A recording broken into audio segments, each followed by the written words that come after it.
This is the Heidelberger Allstate Insurance Agency pregame show. And, Coach, before we get on the buses and head up to Lawrence North, let's talk about a great victory last week up at Pike. Your team came out. We were wondering how they were going to respond, and they jumped on Pike pretty quick. And your overall thoughts about that game?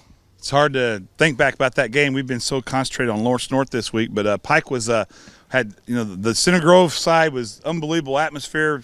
Thank everybody that went up to support us at Pike, but the poor kids at Pike didn't get to have much of a following.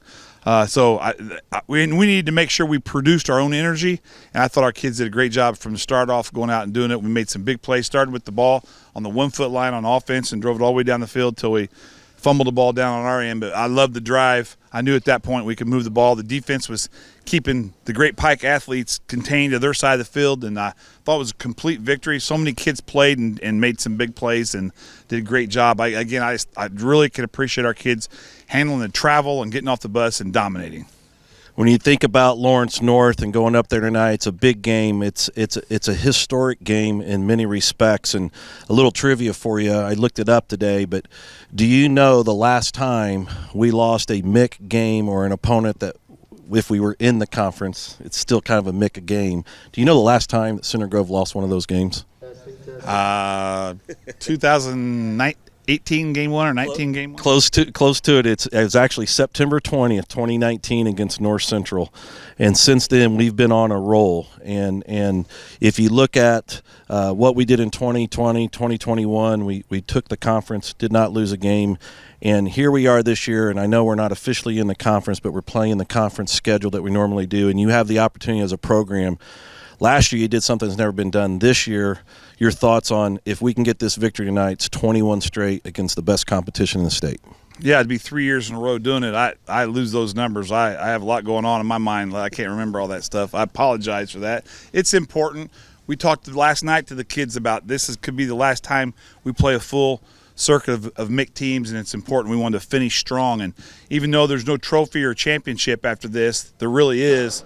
But we got to play this game. We got to take it. Every game from tonight on is big, and we got to approach it that way. It's the biggest game of our life, maybe, and we got to approach it that way. So it's going to be a tough situation to take a long drive up there tonight and then get focused. It's going to be their Super Bowl. I told our kids we won't be able to meet their match their passion in pregame.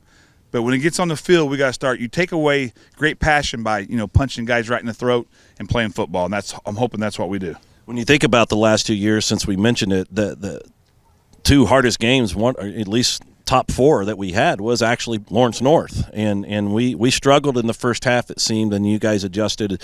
Do you attribute that to Coach Mallory knowing a little bit about our system, or just him knowing how big Center Grove is and getting them pumped up, or what do you respond to on that? Well, it's a great combination of both. Obviously, he knows what we do because they do a lot of the same things we do. So it's familiar to them, like their stuff is familiar to us. But when I told Coach when Coach Mallory took that job, the number one thing you have to do is establish toughness. And they've had bad records and they've had decent records, but they've always been a tough football team that always hit. And if you can do that, you can be in every game. And that's the difference in winning and losing. You got to be there in the end. And they've learned that. They've learned how to win this year. We got to make sure that, and remind them tonight that it's our time to win. They're coming off a big victory against Warren Central. They have a lot of momentum going their way. We're going to need a lot of people out there going over to Lawrence North tonight. I know fall break started today. If you can't get there, please tune in to the webcast. Next week is fall break. The whole week we're going to get ready for another game. By the way, this Sunday, Coach, it's that time of year, the selection show for the tournament for us to defend our title. Third time. It's going to be pretty exciting. Yeah, well, we'll worry about that Sunday. Right now, I'm just worried about Lawrence North, and we know that it's going to be tough. When we talk to the kids this week, that we're going to have to generate our own enthusiasm like we did last week over at Pike, because there's other things going on in this world, and one of them is a fall vacation. It's going to overlap on 2 games, but it happens every year. This is going to see how much we really love football. If we come out and play football the next 2 weeks, especially tonight, if we come out and really play well tonight, then that showed me in my heart that these guys really want to win and play football, because this is it. This is about closing out that Mick contract and all the Mick teams forever. We don't know what's going to happen there, so we have the opportunity, like you said earlier, 3 years in a row to go through the whole conference undefeated. No team has done that in the 25-year history of the Mick. So if you can get out there tonight, get out there. If you watch online, jump up and down in your living room, but please try to get up to Lawrence North. Go Trojans, beat the Wildcats.